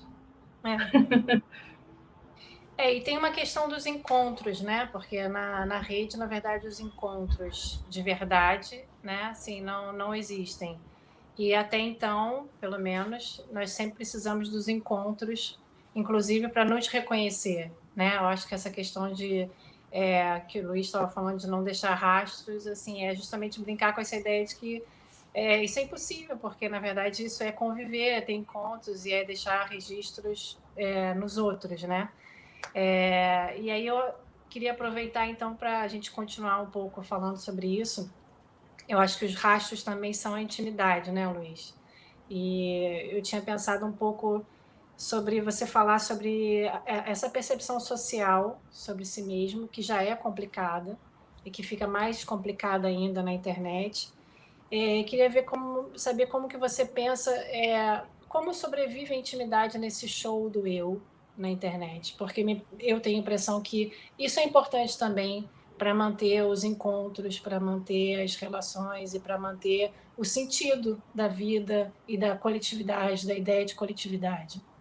Se isso se perde, você perde um elo de interação, né? Se você não tem intimidade, você não tem aquele núcleo, teoricamente. Eu lembro que acho que foi o Sennett, né, que falou que não existe núcleo, existe como se fosse uma cebola, né, que você vai tirando as camadas e no final não sobra nada. Mas, de qualquer forma, é alguma coisa que se relaciona com outras camadas. E se você perde isso, como é que fica esse não núcleo, que seria a intimidade? O self, o eu. Essa também é uma pergunta muito complicada. Eu agradeço muito a Carla porque ela permite a gente desenvolver um pouco mais e na minha fala retomar. É preciso ver o que a gente está falando, o que a gente está pensando sobre intimidade. Tem um autor muito curioso que se chama Byung-Chul Han, tem traduzido para o português, etc. E ele é um sociólogo, filósofo dos estudos culturais alemão. Ele é de origem sul-coreana, é professor na Universidade de Frankfurt, na Escola de Estudos Culturais da Universidade de Frankfurt, e ele é um pessimista.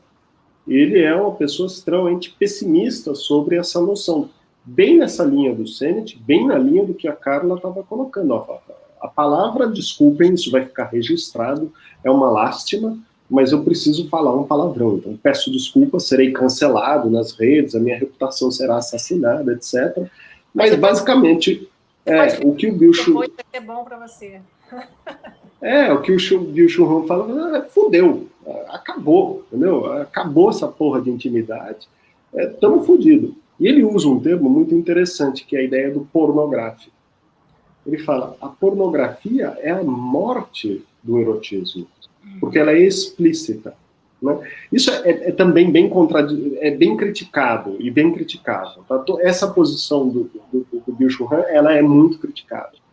E ela é muito aplaudida também. Então, vamos construí-la por um lado. Então, é isso. Acabou, né? Um pouco como você falou, estamos num momento de uma exposição tremenda do eu, acabou a intimidade. Né? E aí, portanto, é uma visão pornográfica, não resta nada de nós mesmos a mostrar para o outro. Né? E é uma pequena morte do próprio sujeito, do próprio eu. Né? Porque você começa a construir o seu eu em função do outro, ou daquilo que você quer ver espelhado no outro, não enxergando que o espelho possa ser um espelho como o da avó da Sheila, de 3 lados. Você só vê o espelho como sendo de um lado. Né? Então, é um desastre, lamento, sofra, é isso. Você que lute. Né? E tem outros autores que são um pouco mais otimistas em relação à nossa relação com a tecnologia, que vão falar, pera lá, mas isso é uma visão muito determinista da própria relação dos sujeitos com a tecnologia e não está enxergando uma coisa importante que é a própria noção de cultura e a própria noção de agência do sujeito. E não estão esvaziando. Quando a gente está expondo a nossa intimidade, e aí tem questões geracionais, tem questões culturais, tem questões de uma série de camadas dessa cebola, que eu, que sou uma pessoa tímida, ainda que não pareça, vou expor o máximo da parede branca que eu tenha. A Sheila Mihailenko Magri, ela é uma pessoa estética, então você pode olhar que o fundo da imagem dela é um fundo acolhedor. Eu gostaria de viver dentro desse fundo da Sheila, não no que eu tenho. Mas, enfim, aí eu fico na curiosidade. Olha, tem um olho ali, tem não sei o quê. Você começa a mas isso está, acreditem, está esteticamente disposto, pensado, etc. Isso é ruim? Não, por quê? Porque seria ruim. Tem rastros, tem pegadas culturais, tem uma construção de uma identidade. Por que isso deveria ser ruim? Dentro de uma visão moderna de intimidade, claro, mas essa visão ela já não serve mais. Então, esses outros autores, como Scolari, ou como, por exemplo, a Sherry Turkle, que tem um livro belíssimo, que se chama, antigo já, mas que se chama assim, Alone Together, Sozinhos Juntos. O subtítulo, acho que diz muito, né? Por que esperamos mais da tecnologia do que esperamos das pessoas? Claro, a tecnologia está mudando, mas as pessoas também vão mudando. Então, vamos reconstruir isso, mas entender. Mas não muda no mesmo ritmo, né, Luiz? A questão é essa. A gente não tem... Nem na modernidade mudava. O Walter Benjamin está lá fascinado com as passagens de Paris, etc., e vendo uma tecnologia que está destruindo o mundo que ele conhecia e está abrindo um novo mundo. Então, eu acho que a gente precisa encontrar, pegando bem o Benjamin, uma brecha entre esse pessimismo catastrofista de acabou a intimidade, acabou a privacidade, acabou o eu, esvaziou o eu, ditadura, algoritmo, capeta, não sei o quê, e a outra visão muito mais do aplauso, do otimismo, né? Olha só, as tecnologias nos permitirão ir à Lua. Encontrar uma brecha, entender que o futuro da tecnologia, da reputação, da privacidade vai ser aquilo que nós quisermos, do uso que nós dermos, das relações que nós sejamos capazes de construir. E aí a relação, ela é vínculo, e ele não é só físico, no sentido olho no olho, face a face. Ele é físico também dentro da materialidade do virtual, porque o virtual também tem uma materialidade. Então, sim, vamos lá, vamos se jogar e vamos tentar entender essa parada. Só que aí tem um detalhe que também é importante a gente falar, que é a questão das empresas, né? Na verdade, é uma rede social que são empresas. Então, assim, não é bem o que nós vamos fazer como indivíduos, né? Nós estamos sendo também colocados para trabalhar de graça para uma empresa, quer dizer, uma relação econômica também, não só social, né? E eu queria aproveitar um pouco esse gancho para pedir para vocês falarem sobre a questão do discurso de ódio, do cancelamento, que acho que tem a ver com a ideia de coletividade, né? Que está mudando também, porque a coletividade já não é mais um encontro com a possibilidade de atrito, né? Um encontro com o outro que pode debater e discutir e eventualmente terminar. É claro que relacionamentos terminam também na rede, mas como é que fica isso, assim, essa possibilidade de cancelamento que alimenta o discurso de ódio e vice-versa, e como que fica a comunicação e as relações com tudo isso?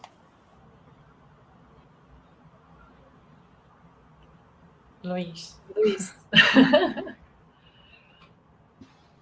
Eu de novo, então eu vou só dar uma palhinha, porque você jogou uma bomba aqui, eu vou só dar uma palhinha e devolver para a Sheila. É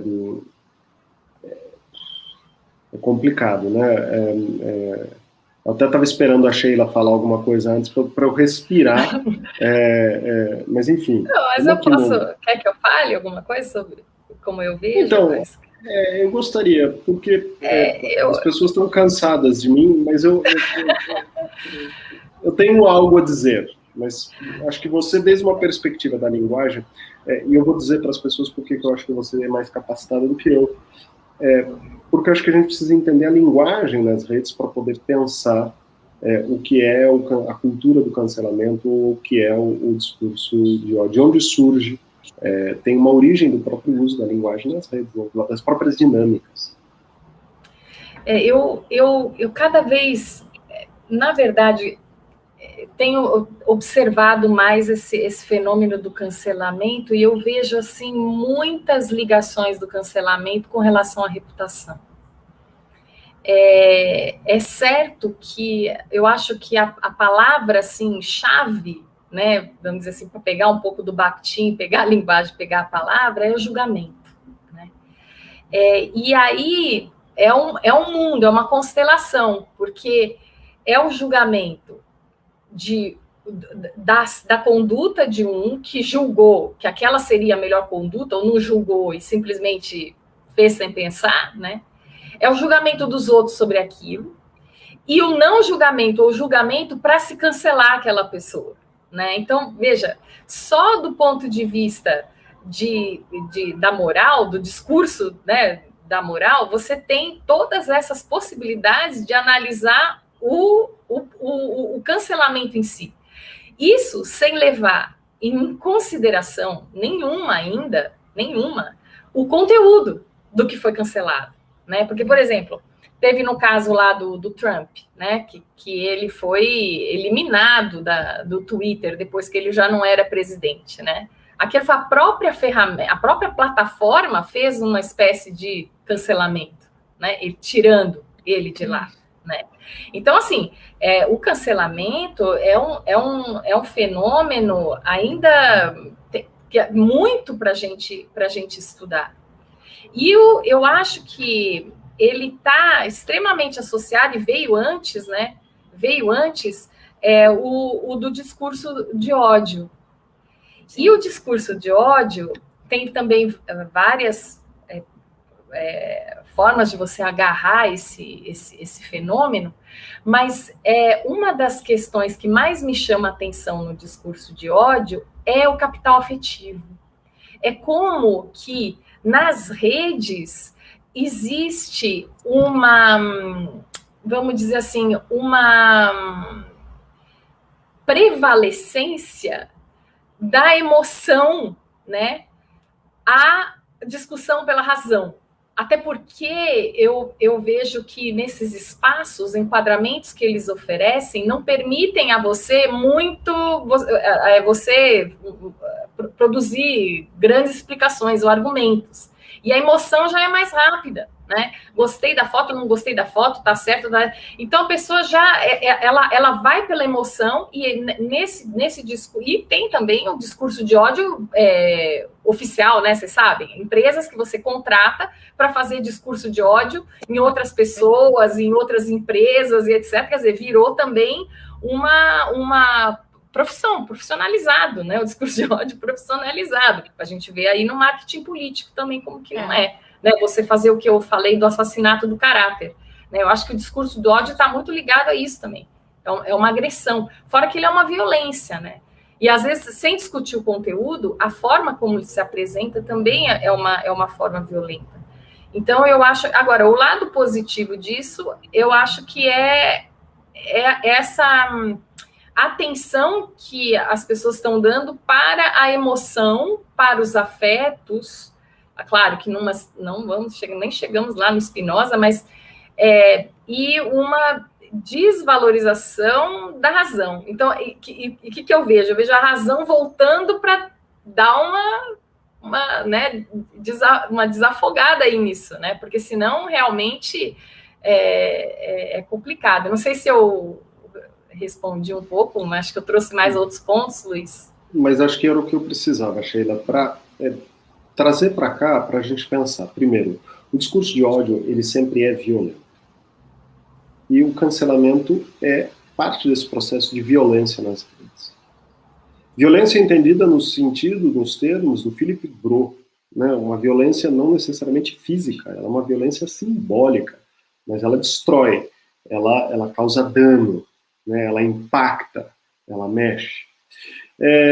Dentro dessas dinâmicas e desse processo de reputação, e da própria dinâmica das redes, tudo é muito rápido. E nesse aflorar das emoções, como Sheila colocou, tudo é muito violento, ou tudo é muito apaixonante. Não existe um meio termo. São sempre extremos. Ou eu amo, ou eu like, eu gosto, ou eu odeio. Não é? Surge dentro dessa polarização justamente essa questão do discurso de ódio, que, na verdade, é preciso deixar muito claro, é anterior às dinâmicas dos sites de rede social. O discurso de ódio, ele existe, se a gente pegar, por exemplo, o exemplo dos Estados Unidos, a própria Constituição dos Estados Unidos, no século XIX, no século XIX, do desenvolvimento constitucional dos Estados Unidos, né, a Constituição anterior, século XVIII, você já tem ali visivelmente a proteção da liberdade de expressão, mesmo em casos de discurso de ódio. E é um ódio que ele é fraguado na representação do outro. Eu te odeio pelo aquilo que você é ou aquilo que você representa. Né? Então, a teorização do discurso de ódio vem daí, nasce dessa ideia de você exercer uma violência sobre grupos minoritários, que representam ou são algo que você quer excluir do espaço público, né? Limpar, que é o próprio da intolerância, do fascismo, do que a gente quiser. Então, isso acho que é preciso a gente colocar. As redes sociais, sites de rede social e esse universo digital, o que faz é aumentar isso. E na direção do que a Sheila estava falando de reputação, que virou uma indústria e virou muito esses extremos, a gente perde o elemento da razão e a gente perde um elemento essencial da construção do pensamento, que é a capacidade de conversa, de diálogo. Acabou. E isso é lamentável. Dentro da universidade, eu tive uma experiência medonha esse semestre, num curso de doutorado, de alunos que não queriam escutar. Eles queriam ou se emocionar ou te odiar. Não existia um meio termo, não existia a possibilidade de diálogo. Era ou eu quero te amar ou eu quero te odiar. Né? Quando você vê isso chegar na universidade, é porque alguma coisa muito ruim estamos fazendo. E aí não é buscar culpado, porque é um fenômeno social muito complexo. Eu acho que a gente tem que buscar soluções, resgatar a razão, resgatar a poesia, resgatar a arte, intervir, usar as plataformas para ser dentro dos limites da plataforma, hackeá-la, né, para ir além desses limites, utilizar a arte, trazer, inventar, criar, se não... Deixa eu fazer uma pergunta. Ô Luiz, só complementando também, tem muito dessa lógica binária também, né? Ou amo ou odeio, né? Não tem esse... E eu já tenho que me posicionar num dos dois extremos, né? E se eu sou o cinza entre o branco e o preto, eu não posso nem me manifestar, porque se o meu grupo todo é preto e eu sou cinza, eu me silencio, né? Então, tem isso também. Eu fico me perguntando muito, por exemplo, eu vejo que às vezes eu faço postagens e tem pessoas que não interagem na postagem, não dá like, não faz nada, mas depois que conversa comigo, elas viram, elas consumiram aquele conteúdo, só que elas não se manifestaram lá, né? Então, não necessariamente o que está exposto é a totalidade. E às vezes eu acho que, por exemplo, o cancelamento, ele cancela aquela pessoa como se fosse total. Né? A gente viu o exemplo do Big Brother, né, que se noticia como se a pessoa foi cancelada pela totalidade, sendo que ela foi cancelada naquele universo também. Né? Deixa eu fazer uma pergunta da Luciana Abreu Jardim, que tem a ver com esse assunto, que ela pergunta o seguinte: seguindo, por exemplo, Byung-Chul Han, eu não conheço esse autor, E a sua topologia da violência, como propor alternativas para essa violência contida no cansaço da exposição, na busca pela reputação? Passaria por outras formas de ficcionalização do eu nas redes? Olha, não sei se ficcionalização, talvez, mas acho que o essencial é resgatar a capacidade de conversa. Porque o elemento central da conversa é a escuta. E a gente está perdendo a escuta. Né? Eu mesmo noto em mim que quando eu estou assistindo uma aula ou um vídeo, uma live, eu me acostumei, e quando estão falando coisas que eu não concordo, ou que vão em outra linha epistêmica, eu começo a ficar angustiado, mesmo que eu esteja aprendendo.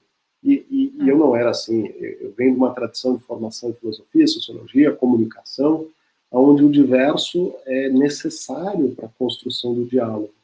Né? Eu acho que talvez buscar resgatar esse elemento da conversa a partir da escuta seja um elemento. É que o Byung-Chul Han, ele é o último a sair, fecha, apague as luzes e vamos embora. Né? Eu acho que a gente tem que encontrar. Se eu tivesse a solução, eu seria um consultor e não um professor universitário. Estaria rico e não estaria aqui falando com vocês. Né? Mas como eu não sou, a gente tenta buscar, e juntos, Luciana, com você, eu acho que talvez a ficcionalização, buscando estratégias de arte, a gente consiga. E tem uma questão da atenção também, né? Do modo de atenção também nosso que muda, né? Com o uso das redes e receber mensagens o tempo inteiro, o nosso modo de entendimento e de conseguir manter o foco e a atenção, seja num texto ou numa conversa ou numa exposição, também muda, e isso influencia tudo também, né? Você estava falando dessa sua dificuldade de ouvir e já ficar mais resistente a alguma coisa que não é da sua área. Talvez isso seja também já um efeito do modo como a nossa atenção está treinada para estar sempre direcionada a um determinado segmento, né? E hoje em dia, Carla, o que a Sheila estava falando, da gente ter que se posicionar rapidamente entre um polo e outro, e não poder duvidar. Pense que grande parte do pensamento moderno vem da dúvida. Uhum. Da dúvida. Não sei, não tenho resposta. Vou pensar. Né? Do sossego para duvidar, para mudar. Né? Agora, se você não tiver uma opinião sobre tudo. E muito imediata, e muito ou é A ou é B. Ou é preto ou é branco, como a Sheila colocou. Né? Não tem esse espaço para... Peraí, não sei nem se eu quero ser. Quanto muito mais A ou B, preto ou branco, não sei.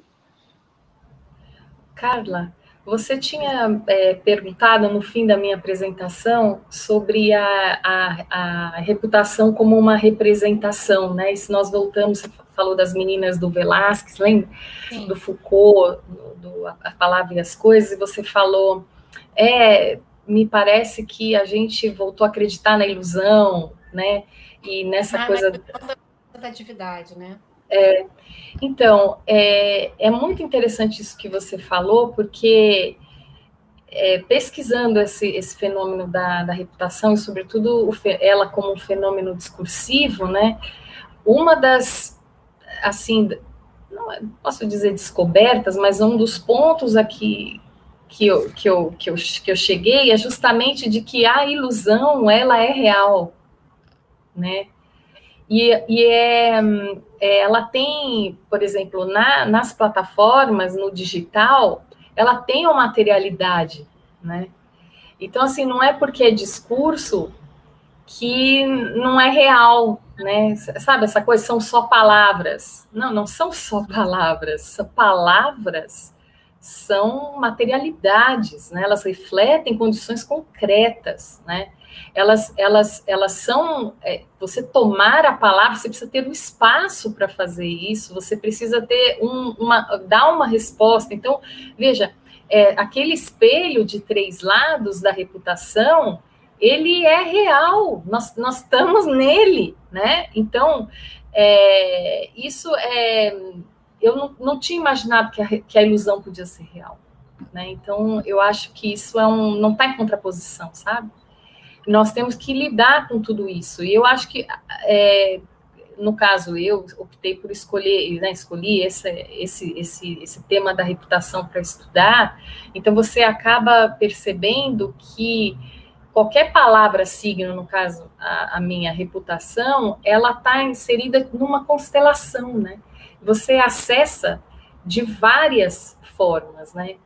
E por isso que eu gosto muito do Bakhtin, porque ele permite que você pegue um discurso e faça ele dialogar com tantos outros, quantas forem as possibilidades. Então, você não fecha nada, você abre. Então, você não vai acabar com a representação, entende? A representação vai continuar aí.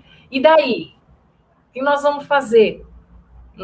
Você está entendendo? Nesse sentido, você não entra na representação e você vive a partir dela. Não, você vive contra, com e nas brechas, né?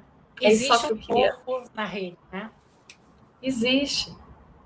Aliás, o corpo, eu gosto muito do que o Deleuze fala, né? Que é o que o desejo movimenta no espaço, né? Uhum. Então, se o corpo é o que o desejo movimenta no espaço, o corpo é o que o desejo movimenta no espaço digital, né? Então, como que nós vamos movimentar esse corpo no espaço digital? É um espaço que foi criado por nós, o que implica que nós podemos modificá-lo, mudar enquadramentos, mudar algoritmos, mudar termos de consentimento, mudar contratos, ou não estabelecer contratos, ou criar outras plataformas com outras regras, né? Então, assim, para que nós movimentemos o nosso corpo nesse espaço, e não que ele vire uma jaula, né?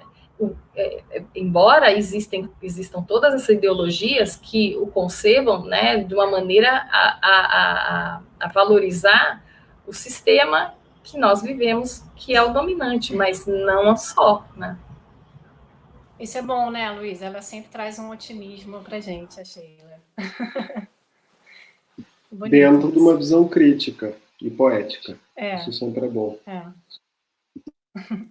Eu tinha mais uma provocação ainda, que é aquela questão de como a arte pode sobreviver à pedagogia do influencer. Como que vocês entendem e enxergam isso? É isso mesmo, é uma pedagogia do influencer. Então, primeiro assim, arte, né? Defina a arte, né? Eu acho que a arte vai sobreviver independente da pedagogia do influencer, né? Mas eu acho que a pedagogia do influencer, em algum momento, vai atravessar ou o artista ou a obra, né? Ou o próprio conceito de arte. Uhum. Eu penso dessa maneira, né? Porque, veja, se a arte é um conceito, uma ideia, né, ela está lá protegida nos meios, né, como já diria Platão, tá além da vida e etc.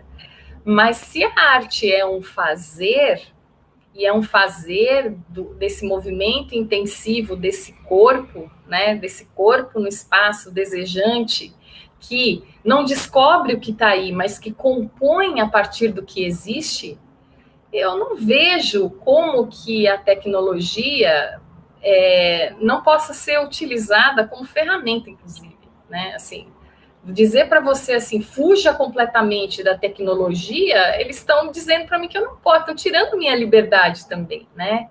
Então, eu penso dessa forma. Não sei se eu respondi. E aí, acho que, Sheila, a chave que você nos traz dessa provocação é para a gente não cair num binarismo entre o sublime e o puro e o impuro, entre o belo e o não belo, entre o permitido e o não permitido. A arte é livre, quer a liberdade. E cada criador vai usá-la da sua maneira. Evidentemente, há novas formas de produzir arte. E aí, esteticamente, o juízo será um ou outro, terão disputas pelo belo para recuperar a questão da linguagem. Mas esse fazer vai se modificando e a gente tem que tentar evitar essas visões muito extremas, né? Seja de considerar apenas, como tem algumas grandes editoras de livros, o mercado editorial atravessa uma crise brutal, ninguém mais lê livro, né? Que só publicam livros de influencers, porque sabem que vão ser os top sellers, né? Os líderes de venda, ou aqueles que fogem, que falam, não, isso não serve, isso não pode, você tem que ser reconhecido dentro de um circuito de consagração que não contemple esse universo da expansão. Acho que nem uma coisa nem outra. É a gente entender que a gente não está contra o digital ou a favor do digital, a gente está no digital e nas brechas entre esses arroios, né? Agora, tem uma questão também, Luiz, que aí é uma questão ética também, né? Assim, e aí é a pessoa do artista. Eu vejo, por exemplo, e tem também essa edição das visibilidades, como elas acontecem, né? Você tem, por exemplo, artistas que trabalham no próprio corpo uma estética de uma existência, de uma singularidade, etc., né? E até que ponto ele vai ter vai conseguir uma visibilidade. Então, aí ele tem que fazer esse movimento, né? A gente vê, porque também ninguém expressa a arte e deixa guardado no quarto, né? Então tem essa questão. E você tem, por exemplo, artistas também com uma grande visibilidade repetindo uma fórmula sentimentalista para entrar nessa indústria de likes e virar uma celebridade, né? E até que ponto esse tipo de arte está contribuindo para uma expressão do pensamento, né? Do criativo também, né? Intensificando o criativo e contaminando outras pessoas com esse criativo e não só favorecendo, né, o interesse pessoal desse artista que virou uma celebridade, né? Então, aí eu estou jogando uma coisa quente aí na fogueira. Olha, vou continuar colocando o otimismo de vocês à prova com mais uma pergunta do Serguilho aqui. O que fazer quando as relações espaço-temporais são eliminadas, a memória expressiva do corpo destruída pela ideologia egóica do rosto?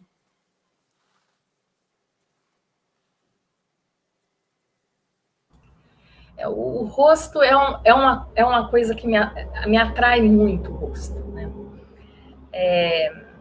Eu vejo que a gente tem que trabalhar, tem que pensar o rosto. Eu procuro pensar o rosto de duas formas. Uma é a da forma da representação, que realmente é no rosto que o outro vai identificar os meus sentimentos e que a gente entra toda numa moral, né, vamos dizer assim, em que esse rosto está inserido. Então, a maquiagem que eu ponho, a forma como eu visto, como eu olho, você vai ler o que eu sinto, a gente cria um código a partir do rosto, né? E aí, nesse sentido, você vê o rosto como um instrumento, né? E do sistema dominante de estima.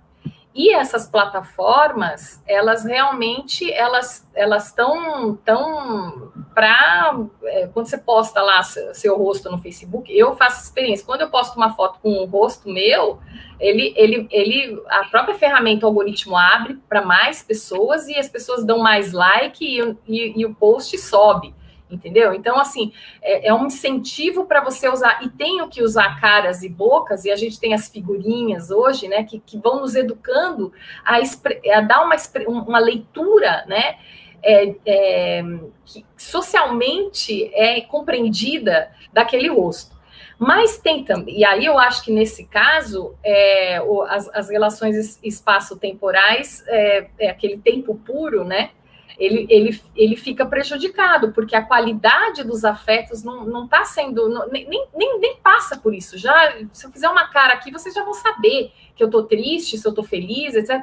Não tem, já pulou a parte do afeto, né? aquilo que o primeiro plano, se você olhar só o meu olho, você vai ter um afeto, porque só o meu olho, sem o resto, você não vai identificar que sentimento, que código moral está nele, né? Que são aqueles filmes de primeiro plano e tal, que Deleuze fala, e etc, etc. Mas tem também o Levinas, que fala do rosto, numa outra perspectiva, que não é o rosto que está lá, mas é quando você olha o outro no rosto. E quando o rosto do outro revela mais sobre você mesmo do que aquilo que você pensava sobre si, né? Então, eu penso que o rosto, ele tem essa possibilidade de, num só lance, a gente conseguir visualizar tanto a representação, que nos coloca nesse espaço-tempo, né, de ação e etc., quanto nos oferecer uma forma muito interessante de alteridade e de a gente poder enxergar os afetos, né? Vou dar um zoom aqui na boca de cada um de vocês, eu vou sentir outras coisas do que eu vendo vocês dentro desse, por exemplo, no meu enquadro aqui da minha sala e etc., que vocês fazem uma leitura de rastros, mas o rosto dá essas várias possibilidades de rastros aí, para usar um termo que o Luiz Pérez usou, né? Maravilhoso do Brecht.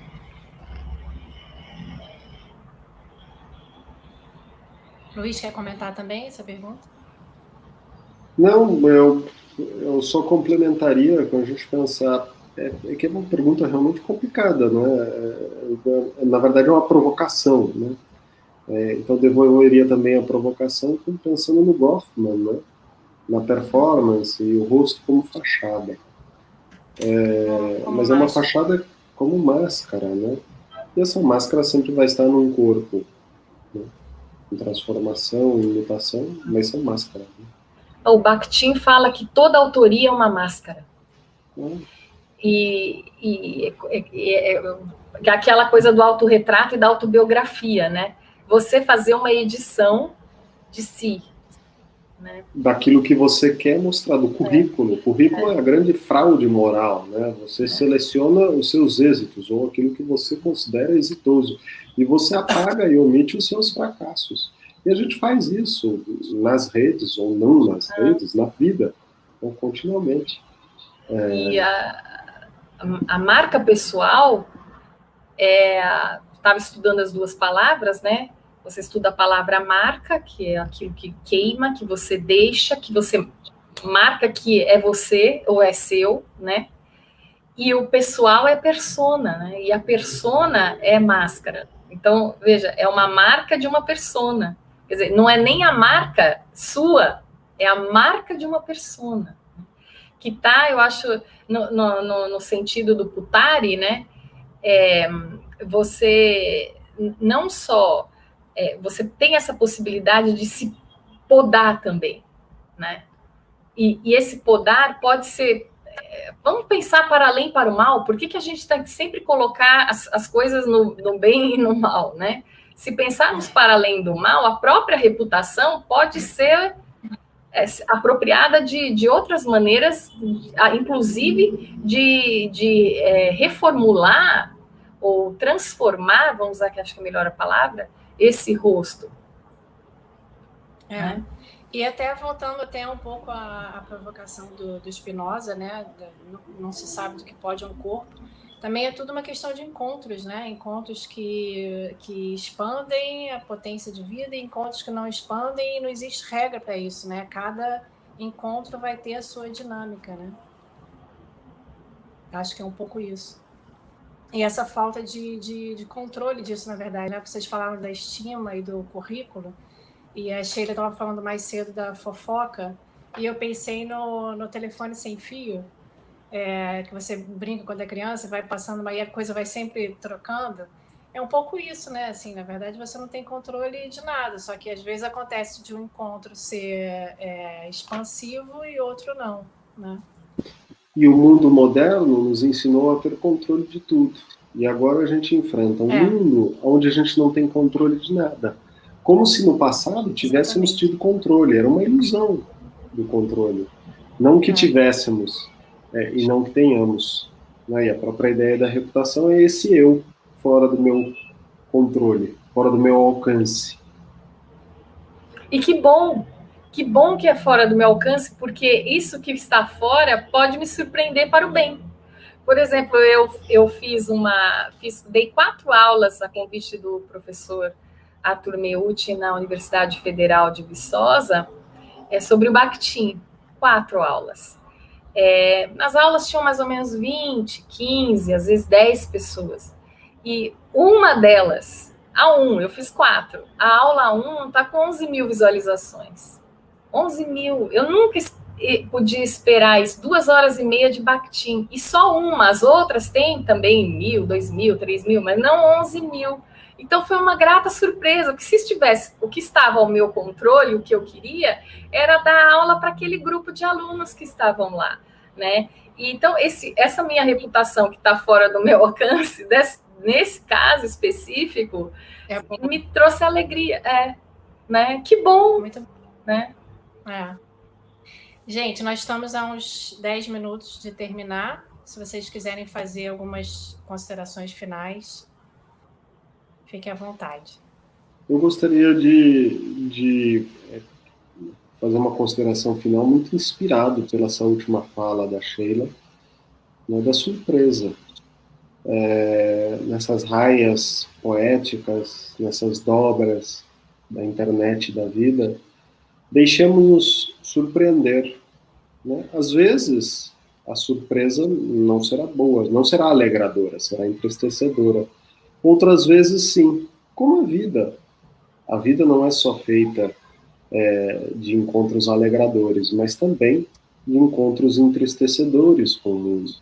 Mas o bonito, na minha modesta e humilde opinião, é a surpresa, é o não saber o que vamos encontrar pela frente, é o não prever. Enquanto toda dinâmica algorítmica quer impor uma vida previsível, preditiva, assim como na modernidade era uma vida racional, a minha provocação e convite a todos nós é que inventemos uma vida torta, incerta e surpreendentemente bela. E viva a incerteza e o direito à reivindicação do futuro. É isso aí. E só para terminar, eu queria também... a gente falou sobre o corpo e tem uma frase que eu adoro, que é do...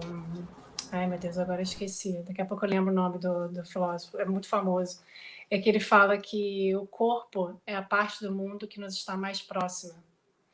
E se é a tela do computador que está na nossa frente, então também faz parte do nosso corpo, né? É uma maneira mais aberta de enxergar isso. É do Merleau-Ponty, do Maurício Merleau-Ponty. É isso, eu queria agradecer muito a conversa, foi ótima, adorei, acho que todos gostaram. E eu acho que eu posso encerrar, tenho a impressão que sim, a Amanda já me mandou uma mensagem aqui que sim. E é isso. Obrigada a vocês, obrigada, Luiz, e haja raias. Haja raias, obrigada. Obrigada, Carla. Um beijo. Tchau, obrigada. Muito bem, pessoal. Eu gostaria de agradecer imenso a vocês pela contribuição com esse debate e agradecer imenso também a presença do nosso público. Eu gostaria de convidar a todos para acompanharem as Raias Poéticas através dos canais da revista Em Comunidade, no Facebook e no YouTube. Amanhã nós temos a nossa 8ª dobra do pensamento. Sem o feminino, o mundo desvanece-se completamente. Vai ser às 14 horas do Brasil, 18 de Portugal. Uma boa continuação